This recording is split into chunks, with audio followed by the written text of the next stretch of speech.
Predstavujem vám Rostislava Kopera, ktorý je členom predstavenstva občanského združenia Komory manažerov kybernetickej bezpečnosti. Pán Koper, prosím vás, sme teraz na konferencii Komory manažerov kybernetickej bezpečnosti. Je teraz už druhý deň. Ako vnímate celý ten plán toho, čo ste si predstavili predtým, ako bude vyzerať tá konferencia z pohľadu odborných prednášok, z pohľadu ľudí a networkingu. Ako to všetko dopadlo? Teraz je druhý deň a stále ja vidím, sála je opravdu plná. Aj dneska. Dobrý deň.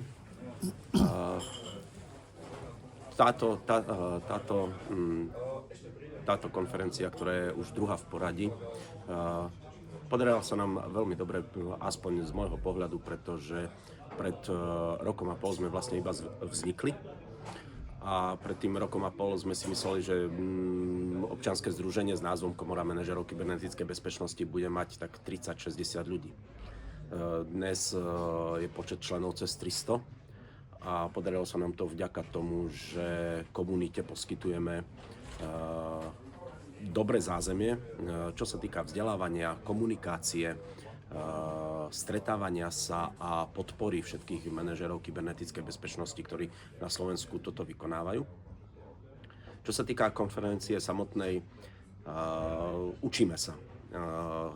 Pretože som z kuchyne, tak vidím samozrejme chyby, ktoré sme urobili, ale podarilo sa nám to urobiť tak, aby účastníci prehliadli tieto chyby. Podarilo sa nám ich správne predať, ale máme čo zlepšovať. Čo sa týka odbornosti, sme radi, že sa nám podarilo dostať na stage ľudí, ktorí majú čo povedať v kyberkomunite. Sme radi, že sem prišli ľudia už aj zo zahraničia. Podarilo sa nám naplniť obsahovo prednášky tak, aby boli zaujímavé. A áno, nebýva zvykom, aby druhý deň tak mladá organizácia, tak neznáma inštitúcia, ako je občianske združenie, málo v sále ešte cez 100 ľudí. Je to len dôkaz toho, že podarilo sa nám pozháňať tých správnych speakerov a zaujať komunitu a ponúknuť komunite to, čo potrebuje. A síce na jednej strane odborné prednášky, ktoré zaujali, a na druhej strane to, čo býva často podceňované, možnosť stretnúť ľudí, ktorí robia v tom istom odbore a získať na nich kontakt, aby sme si vedeli navzájom poradiť vo chvíľach, kedy nás kyberbezpečnostný priestor celkom nečakane prekvapí. A aké budú ďalšie kroky?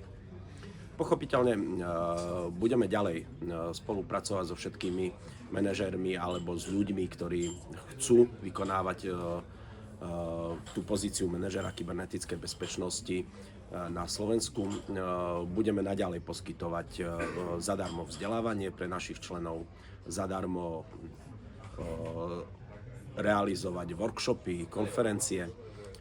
Darí sa nám nadväzovať spoluprácu aj s inými krajinami.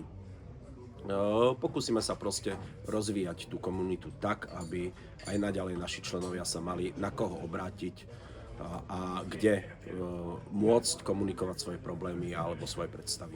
A aký bude ďalší workshop? A kedy asi? No, aký bude ďalší workshop v tejto chvíli?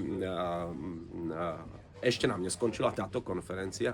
Aký bude plán na názov a obsah workshopu, ešte nie je stanovený. Bude vznikať v najbližšom období, pretože máme rozhodnuté, že tento kalendárny rok, v roku 2026, urobíme 2 workshopy. Jeden bude v júni, tak ako minulý rok, a druhý bude v októbri, tak ako minulý rok.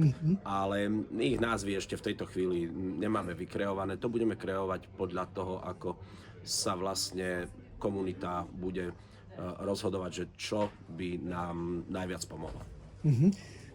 Ďakujem pekne za rozhovor a za vydavateľstvo Averia News vám prajem všetko najlepšie do tých ďalších rokov, aby sa vám darilo v Komore manažerov kybernetickej bezpečnosti to, čo chcete urobiť. Ďakujem.